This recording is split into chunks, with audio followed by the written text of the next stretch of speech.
AK-47 fire की गई, pistol से गोली मारी गई बच्चों को, और 3 बच्चे बुरी तरह से घायल हैं। एक की गर्दन में गोली लगी है, एक की शोल्डर पे गोली लगी है, एक के घुटने में गोली लगी है, और इस सरकार ने पूरी बेशर्मी के साथ उनको गोली मारी, बाद में बच्चों को गिरफ्तार किया, लाठियां मारी।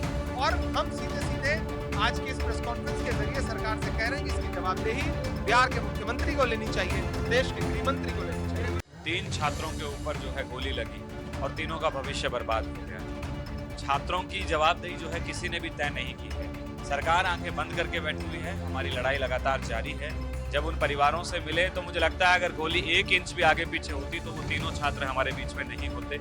एक के गले में गोली लगी है, एक के गर्दन में गोली लगी है, और एक जो अग्निवीर और एसआई का जो है फिजिकल पास कर चुका था विद्यार्थी, उसके पैर में गोली मारी गई है। मुझे नहीं लगता वो जिंदगी में कभी चल भी पाएगा। छात्र को 20-20 पुलिस वालों ने घेर कर मारा, कहीं उनके पुलिस वालों के हाथ में पेड़ की टहनियां थी मारने के लिए, कहीं पेट्रोल से बड़ी बोतलें थी न जाने क्या करने के लिए। दिल्ली में पैलेट गन चली तो सिवान में AK-47 चली, 3 छात्रों का बुरा हाल हुआ। पूर्णिया में 28 लोग नामजद हुए FIR में से, उनमें से 23 मुसलमान हैं। तो ये सवाल तो उठेंगे ही ना, ये किसके आदेश पर हुआ, कौन जिम्मेदार है? हमारे साथ राज्यसभा सांसद इमरान प्रतापगढ़ी जी मौजूद है। इमरान भाई, आप फैक्ट फाइंडिंग टीम में का हिस्सा रहे, क्या ऑब्जर्व किया आपने? देखिए, बिहार में बहुत ही बर्बरता हुई है। जंतर मंतर चूंकि दिल्ली में है तो उसके विजुअल देश के सामने आ गए, उसके विजुअल इंस्टाग्राम के जरिए, मीडिया के जरिए, सोशल मीडिया के जरिए देश ने देख लिए, लेकिन सीवान का विजुअल देश ने बहुत कम देखा, उस पर चर्चा कम हुई। AK-47 फायर की गई, पिस्टल से गोली मारी गई बच्चों को, और 3 बच्चे बुरी तरह से घायल हैं। एक की गर्दन में गोली लगी है, एक के शोल्डर पे गोली लगी है, एक के घुटने में गोली लगी है, और इस सरकार ने पूरी बेशर्मी के साथ उनको गोली मारी, बाद में बच्चों को गिरफ्तार किया, लाठियां मारी। और हम सीधे सीधे आज की इस प्रेस कॉन्फ्रेंस के जरिए सरकार से कह रहे हैं कि इसकी जवाबदेही बिहार के मुख्यमंत्री को लेनी चाहिए, देश के गृह मंत्री को लेनी चाहिए। कितने मुद्दतों के बाद उन्होंने हिम्मत जुटाई है आने के लिए, आज जाकर के मजबूर हो गए जब उनको समझ में आ गया कि विपक्ष बिल पास नहीं करने देगा, विपक्ष संसद नहीं चलने देगा, विपक्ष मजबूर कर रहा है कि आइए और डिस्कशन करिए। तो कुछ किंतु परंतु के साथ उन्होंने कहा है कि हम डिस्कशन चाहते हैं, आइए छात्रों पे पैलेट गन चले, इस पर डिस्कशन करते हैं, आइए राम मंदिर में चढ़ावा चोरी हुआ है, इस पर डिस्कशन करते हैं, आइए शिक्षा व्यवस्था कैसे सुधरेगी, इस पर डिस्कशन करते हैं। क्योंकि देश की संसद संवाद के लिए होती है, डिस्कशन के लिए होती है। संसद से भागिए मत, अगर आप संसद से भागेंगे तो देश आपको सत्ता से भी भगा देगा। झारखंड में जो प्रोटेस्ट चल रहा है, झारखंड में बहुत संवेदनशीलता के साथ गठबंधन की सरकार उनसे बात कर रहे हैं, मुख्यमंत्री स्वयं बात कर रहे हैं और मामला सुलझ जाएगा। NSY अध्यक्ष विनोद जाकर जी हमारे साथ इस वक्त मौजूद हैं। सर, पूरे देश में आप लोगों ने कम से कम 50 से ज्यादा प्रोटेस्ट किए हैं, लेकिन जो बिहार में आप लोगों की फैक्ट फाइंडिंग टीम हुई, उसमें क्या ऑब्जर्व किया, क्या आप जनता के सामने बताएंगे? देखिए, बहुत बुरे हालात बिहार के हैं। मैं सिवान के जो फैक्ट फाइंड कमेटी है उसका सदस्य के रूप में वहाँ गया। 3 छात्रों के ऊपर जो है गोली लगी और तीनों का भविष्य बर्बाद हो गया। छात्रों की जवाबदेही जो है किसी ने भी तय नहीं की है। सरकार आंखें बंद करके बैठी हुई है, हमारी लड़ाई लगातार जारी है। जब उन परिवारों से मिले तो मुझे लगता है अगर गोली 1 इंच भी आगे पीछे होती तो वो तीनों छात्र हमारे बीच में नहीं होते। एक के गले में गोली लगी है, एक के गर्दन में गोली लगी है, और एक जो अग्निवीर और एसआई का जो है फिजिकल पास कर चुका था विद्यार्थी, उसके पैर में गोली मारी गई है। मुझे नहीं लगता वो जिंदगी में कभी चल भी पाएगा। तो ये हालात वहाँ के हैं, और तमाम छात्रों को मारा गया है, पीटा गया है, उनके कनपट्टी पे बंदूक रख के धमकी दी गई है, अगर वो कभी भी सरकार के नीतियों के खिलाफ बोलेंगे तो उनका एनकाउंटर कर दिया जाएगा। पुलिस ने धमकी दी? हाँ, पुलिस ने धमकी दी है। उनके माँ बाप की कनपट्टी पे बंदूक रखी है, छात्रों की कनपट्टी पे बंदूक रखी है, और कहा है कि अगर किसी आंदोलन में आएंगे या सरकार के खिलाफ आवाज उठाएंगे तो ये हश्र होगा आपके बच्चों का और आपका। तो आप लोग जो गए तो क्या मदद करेंगे उन लोगों की जिनकी गोलियां लगी हैं और जिनका पैर टूटा हुआ? देखिए, हमारे जो डेलीगेशन गया था, कुछ आर्थिक मदद तीनों परिवारों की और बाकी राहुल गांधी जी को हमने रिपोर्ट सबमिट कर दी है। NSY ने वहाँ पटना में जो है आंदोलन भी किया है, और लगातार उन छात्रों की आवाज उठाते रहेंगे, और न केवल उन छात्रों की, देश के हर उस साथी की, उस विद्यार्थी की आवाज उठाएंगे जिनको जो है बर्बरतापूर्ण मारा गया, जिनके ऊपर अत्याचार किए गए। IOIC और NSY पूरे देश में लगातार प्रदर्शन करते हैं, लेकिन झारखंड में एक प्रोटेस्ट चल रहा है छात्रों का, और बीजेपी के लोग भी प्रोटेस्ट कर रहे हैं। दिल्ली के जंतर मंतर प्रोटेस्ट होता है तो इनको देशद्रोही बीजेपी की तरफ से बोला जाता है, और वहाँ प्रोटेस्ट कर रहे हैं। इन दोनों को कैसे देखते हैं? देखिए, वही जो मीडिया थी, उसी के कई दलाल पत्रकार वहाँ पहुंचे हुए हैं। हमने देखा कि वो जो है दिल्ली में अपने ऑफिस से, अपने मीडिया चैनल के ऑफिस से 2 किलोमीटर 4 किलोमीटर दूर विद्यार्थियों से बात करने नहीं आते हैं और भला बुरा कहते हैं, और वहां जाकर वो जो है छात्रों के अंदर बहुत सारी चीजें ढूंढ रहे हैं। खैर, हम लोग NSUI कांग्रेस पार्टी छात्रों के साथ में हैं, और मैं खुद झारखंड रांची में गया, छात्रों से मिला, उनसे बातचीत की, उनके मुद्दों को लेकर जो है मुख्यमंत्री हेमंत सोरेन जी से भी मुलाकात की, और उनको भरोसा दिलाया कि हर मदद में हम आपके साथ में खड़े हैं। NSUI खुद जो है छात्रों के साथ धरने पे बैठी हुई है। विनोद, अगर छात्रों के साथ NSUI बैठी हुई है, झारखंड में कांग्रेस और JMM की सरकार है, इसको जल्दी सॉल्व क्यों नहीं कर लेते? क्यों बीजेपी को आप मुद्दा दे रहे हैं? नहीं, सरकार तैयार है ना। कल हेमंत सोरेन जी मीडिया से रूबरू हुए, उन्होंने कहा कि हम छात्रों से, आज लाठीचार्ज हुआ।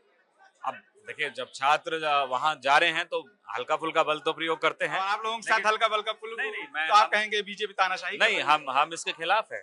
हम नहीं, किसी भी लाठी का जो है हम लोग समर्थन नहीं करते हैं। छात्रों से बात की जानी चाहिए। राहुल गांधी ने जो है छात्रों से बात की, उनको भरोसा दिलाया कि जो है आपके साथ में खड़े हैं। NSUI के साथी आंदोलन कर रहे हैं, आज मार्च में शामिल हैं, वो आंदोलन कर रहे हैं, तो हम छात्रों के साथ तो में हैं। झारखंड के जो छात्र हैं वो क्या उम्मीद लगाएं, कितने दिनों के अंदर कांग्रेस और मुझे लगता है JMM मिलकर इस चीज को सॉल्व कर लेगी? जल्दी फैसला आने वाला है। जल्दी लगभग चीजों पे काम हो चुका है। अब छात्रों का अंतिम डेलीगेशन मिलेगा और मुझे लगता है उस पर बात ही सहमति बन जाएगी। बहुत शुक्रिया सर, बात करने। Thank you. Thank you. तो बिहार जो झारखंड में प्रोटेस्ट चल रहा है, उस पर NSUI के अध्यक्ष विनोद जाकर ने कहा कि बहुत जल्द इस मामले को सॉल्व कर लिया जाएगा। राहुल गांधी ने झारखंड के मुख्यमंत्री हेमंत सोरेन से बात की है।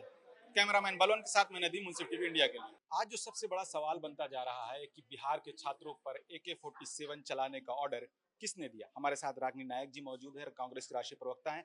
फैक्ट फाइंडिंग टीम में आप भी हिस्सा थे, उसके एक मेंबर थे। क्या देखा आपने, क्या ऑब्जर्व किया बिहार में? देखिए, ये अत्याचार, हिंसा, बर्बरता की पराकाष्ठा देखी। ये देखा कि जो छात्र प्रदर्शन में गए ही नहीं, उनको हॉस्टल से, घरों से उठा लिया और उनके ऊपर अटेम्प्ट टू मर्डर का केस लगा दिया। माँ बाप को डराया धमकाया गया, ये कहा गया कि हम तुम्हारे बच्चों का करियर बर्बाद कर दिया जाएगा। घेर घेर कर एक एक छात्र को 20-20 पुलिस वालों ने घेर कर मारा। कहीं उनके पुलिस वालों के हाथ में पेड़ की टहनियां थी मारने के लिए, कहीं पेट्रोल से भरी हुई बोतलें थी, न जाने क्या करने के लिए। दिल्ली में पैलेट गन चली तो सिवान में AK-47 चली, 3 छात्रों का बुरा हाल हुआ। पूर्णिया में 28 लोग नामजद हुए FIR में से, उनमें से 23 मुसलमान हैं। तो ये सवाल तो उठेंगे ही ना, ये किसके आदेश पर हुआ, कौन जिम्मेदार है? और ऐसा लग रहा है पुलिस अचानक से रात को सपना देखकर अगले दिन लाठीचार्ज नहीं करती, उसको निर्देश मिलता है। पैलेट गन AK-47 चलाने का निर्देश अमित शाह जी ने दिया, ये बताना पड़ेगा।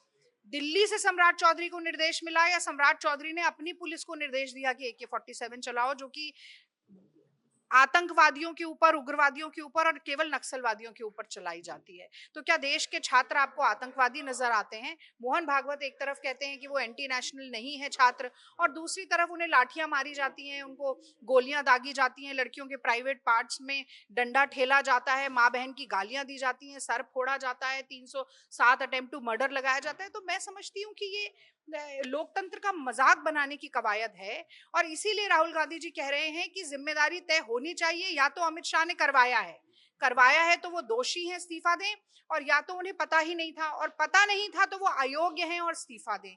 और जैसा कि उनको पता नहीं था कि 300 किलो RDX कहाँ से आ गया, जैसा कि उन्हें पता नहीं था कि पहलगांव पुलवामा में आतंकी अटैक होने वाला है। तो ये कुर्सी है तुम्हारी, जनाजा तो नहीं है, कुछ कर नहीं सकते, तो उतर क्यों नहीं जाते? जब आप बिहार में छात्रों से मुलाकात की, उनके पेरेंट्स से मुलाकात की, माता पिता, तो उनका क्या कहना था, वो क्या सोच रहे हैं? एक लड़का है नदीम सरवर, मैं नाम इसलिए ले रही हूँ क्योंकि उसको कोई आपत्ति नहीं थी। वो हम पहले तो उसके परिवार के लोगों से मिले जब तक वो जुडिशियल कस्टडी में ही था, और तो मैंने बताया प्रेस कॉन्फ्रेंस में भी कि उनकी माँ एकदम लिपट गई, और उनकी माँ ने कहा कि हमें खुशी इस बात की है कि राहुल जी ने आपको भेजा है, और कोई है जो दिल्ली से हमें देख रहा है, जिसको हमारी सुध है, जो जिसे हमारी चिंता है, जो हमारे लिए सोच रहा है, और हमारे लिए बहुत तसल्ली की बात है कि ऐसा हो रहा है। फिर उन्होंने एक वाजिब सवाल पूछा कि क्या हम देश के नागरिक नहीं हैं, क्या हमें कोई अधिकार नहीं है कि हम सड़क पे खड़े होकर प्रदर्शन कर सकें? और उन्होंने कहा कि एक माँ के दिल पर क्या गुजरती है कि पुलिस उठा के ले गई लड़के को और पूरी रात नहीं बताया कि कहाँ है, उसको मतलब एक तरीके से ये लीगल डिटेंशन थी कि किसी को सूचना ही नहीं है कि कहाँ, फिर सुबह जाके पता चला कि इस पुलिस थाने में है, अब हम जेल भेज रहे हैं। इन तमाम जो छात्रों पर प्रोटेस्ट पर लाठीचार्ज हो रही है, AK-47 चलिए, इन सब का जिम्मेदार आप लोग किसको मानते हैं? देखिए, हम तो सबसे पहली जिम्मेदारी तो पुलिस की है। पुलिस और प्रशासन जो है वो बिहार में भाजपा सरकार के पास है, और दूसरा वहां तो डबल इंजन की सरकार है, वो तो डबल इंजन करते हैं। तो मोदी और सम्राट चौधरी बिहार में जिम्मेदार हैं, और उसकी जिम्मेदारी तो तय होगी तब होगी जब संसद चलेगी, जब वहां सदन में सवाल उठेंगे। संसद में जैसे राहुल जी बोलते हैं उनका माइक ऑफ कर दिया जाता है। राहुल जी कहते हैं छात्रों के ऊपर चर्चा हो, तो ओम बिरला कहते हैं कि हम सरकार से पूछ के बताएंगे। मतलब आपने स्पीकर तक को तो कठपुतली बनाया हुआ है, तो किससे इंसाफ की मांग होगी? आज किरण रिजिजू आकर कह रहे हैं कि हाँ ठीक है, हम तो बात करना चाहते हैं और गृह मंत्री आना चाहते हैं, तो मैं उनसे जरूर ये बात कहना चाहूंगी कि करता था सो क्यों किया, अब काहे पछताए, और बोया पेड़ बबूल का तो आम कहाँ से पाए।